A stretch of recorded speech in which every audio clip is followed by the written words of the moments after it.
3.5 വയസ്സുകാരി കല്യാണിയെ അമ്മ പുഴയിലെറിഞ്ഞു കൊന്നു. വളരെ സങ്കടകരമായ വാർത്തയാണ് നമ്മളെല്ലാവരും 1-2 ദിവസമായിട്ട് കേട്ടുകൊണ്ടിരിക്കുന്നത്.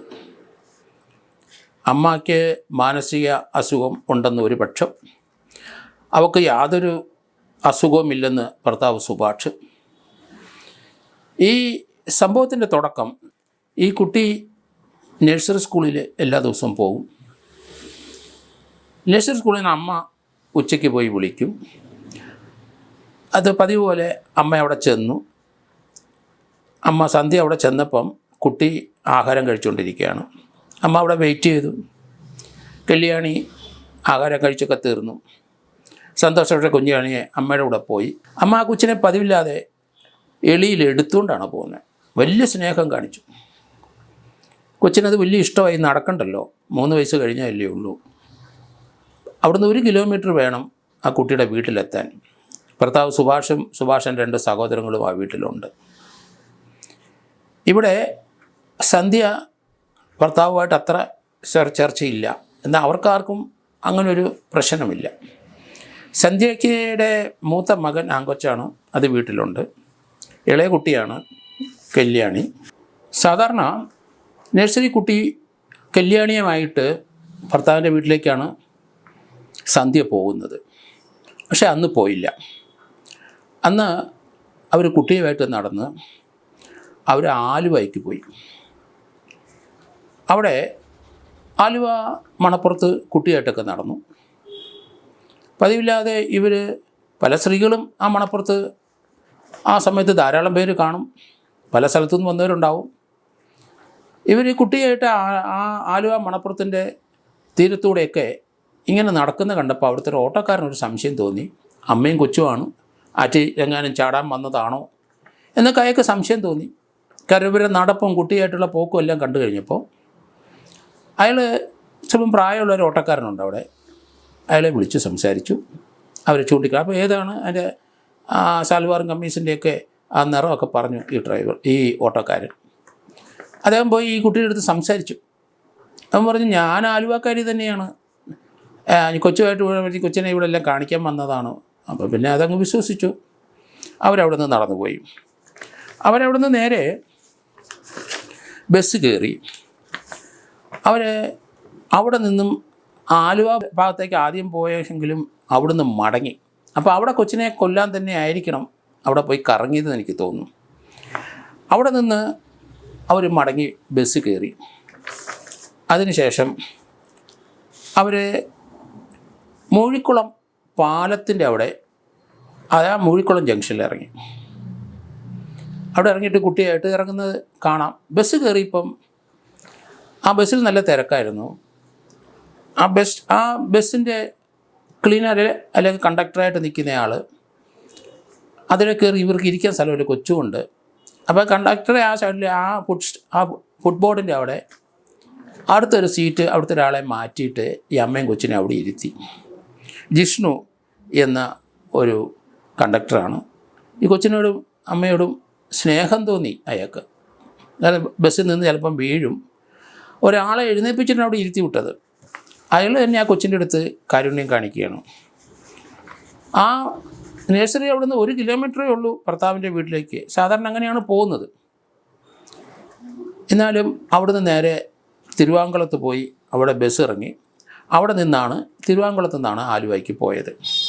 ആലുവ മണപ്പുറത്തൊക്കെ നടന്ന് തിരിച്ചു വന്നിട്ട് അവർ വീട്ടിലേക്ക് പോയില്ല. അവർ ചാലക്കുടി പുഴ ഒഴുകുന്ന സ്ഥലം മൂഴിക്കുളം പാലത്തിൻ്റെ അടിയിൽ കൂടെയാണ്. അവർ ആ പാലത്തിൻ്റെ അവിടെ നിന്ന് ആൾക്കാരാരുമില്ല, കൊച്ചിനെ എടുത്ത് പുഴയിലേക്ക് എറിഞ്ഞു. അതിനുശേഷം അവരവിടുന്ന് നടന്ന് മൂഴിക്കുളത്ത് വന്നിട്ട് ഒരു ഓട്ടോറിക്ഷ പിടിച്ചിട്ട് അവരുടെ വീട്ടിൽ പോയി. അവരുടെ അമ്മ അല്ലെങ്കിൽ കൊച്ചിൻ്റെ വല്യമ്മ അല്ലി എന്നാണ് അവരുടെ പേര്. ഇവരുടെ സന്ധ്യയുടെ സഹോദരി ആ വീട്ടിലുണ്ട്. കുട്ടിയില്ലാതെ ചെന്നപ്പോൾ അവർക്ക് അതിശയം, എന്തിയാ കൊച്ച്? അപ്പോൾ അവിടെ ഭർത്താവിൻ്റെ വീട്ടിൽ കൊണ്ടാക്കി അങ്ങനെ പറഞ്ഞ് ഒഴിഞ്ഞു. എങ്കിലും അവർക്ക് സംശയം തോന്നി കൊച്ചില്ലാതെ ഇവരെ കണ്ടപ്പോൾ. സാധാരണ 5 മണിക്ക് ഭാര്യയും കൊച്ചും വീട്ടിലെത്തുന്നതാണ്. സുഭാഷ് ഇവരെ കാണാത്തതുകൊണ്ട് അനിയന്മാരും മറ്റവരുമൊക്കെ അന്വേഷിച്ചു.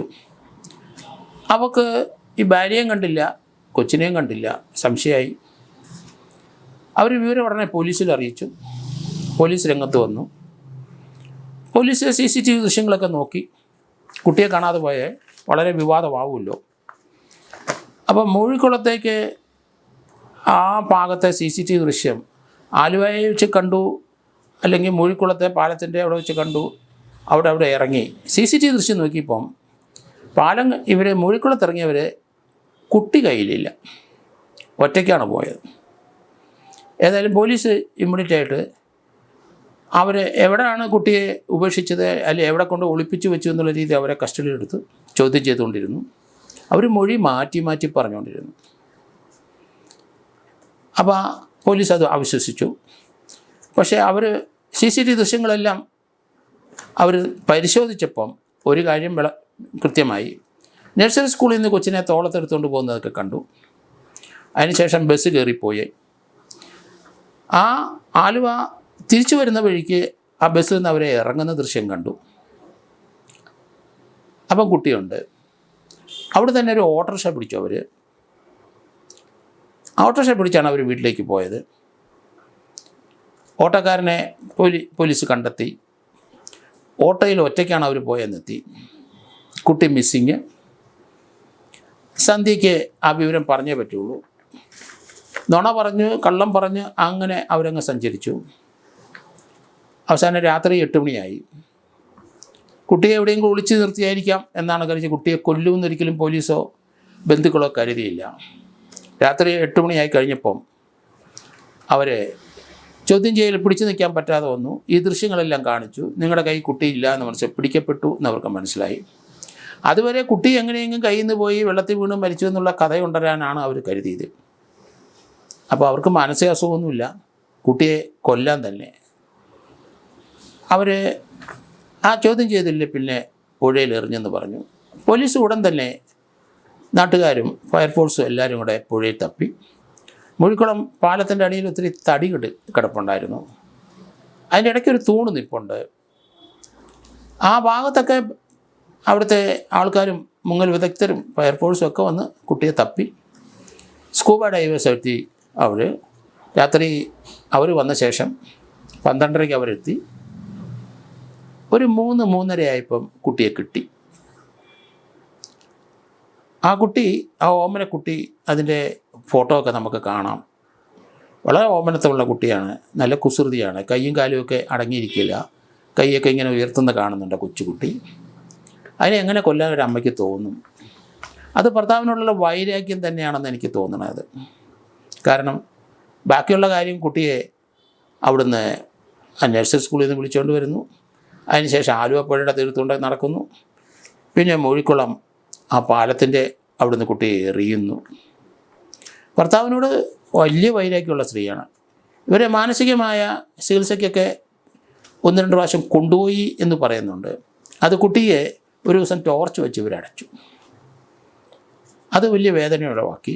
ഭർത്താവിനും ഭർത്താവിൻ്റെ അനിയന്മാർക്കൊക്കെ ഈ പൊന്നുമോളെ വലിയ കാര്യമായിട്ടാണ് കൊണ്ടു നടന്നത്.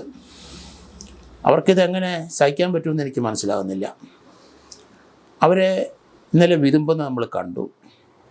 പൊതു ശ്മശാനത്തിൽ കൊണ്ടുപോയി അതിനെ ദഹിപ്പിക്കുന്ന സമയത്ത് അവരെല്ലാം കൂടെയുണ്ട്. ഏതായാലും അമ്മ സന്ധ്യ കുലുങ്ങാതെ, അവർക്കൊരു ദുഃഖവും ഇല്ല, പ്രയാസവും ഇല്ല. എന്താണ് അവരെ മാനസികാവസ്ഥയെ നമുക്ക് മനസ്സിലാകുന്നില്ല. ഒരു പ്രതികരണ ശക്തിയില്ലാതെ പോലീസിൻ്റെ ഒപ്പം നിൽക്കുന്നുണ്ട്. കുട്ടിയെ ഏതായാലും നഷ്ടപ്പെട്ടു, കുട്ടി മരിച്ചു. അതാരും പ്രതീക്ഷിച്ചില്ല. പോലീസും നാട്ടുകാരും ഒന്നും പ്രതീക്ഷിച്ചില്ല. ചാനലിൽ വലിയ വാർത്തയായി. കേരളത്തിലെ മലയാളികളെല്ലാം ഉറ്റുനോക്കിക്കൊണ്ടിരുന്നു. നമുക്ക് ഇതിനു മുമ്പ് 2-3 പ്രാവശ്യം കൊല്ലത്തെ ഒരു കുട്ടിയെ കാണാതെ പോയപ്പം മലയാളികൾ ഒന്നടങ്കം റോഡിൽ കൂടെ അവർ ചെക്ക് ചെയ്യാൻ തുടങ്ങിയിട്ടുണ്ട്. ഈ കുട്ടിയെ അവർക്ക് വേണമെങ്കിൽ ആരെങ്കിലും ഏൽപ്പിച്ചുകൂടെ? അവർക്ക് വേണ്ട, കുട്ടിയെ കൊന്നുകളയുന്ന, അല്ലെങ്കിൽ അവർ സ്വയം ആത്മഹത്യ ചെയ്താലും കുഴപ്പമില്ല, കുട്ടി ജീവിക്കുമല്ലോ. ലോകം കാണാത്ത 2-3 വർഷം മാത്രം ലോകം കണ്ടിരിക്കുന്ന ആ കുട്ടി അമ്മ ചതിക്കുമെന്ന് ഒരിക്കലും ഒരു കുട്ടിക്ക് അറിയില്ല. അതിനുള്ള ബുദ്ധി വികസിച്ചിട്ടുമില്ല.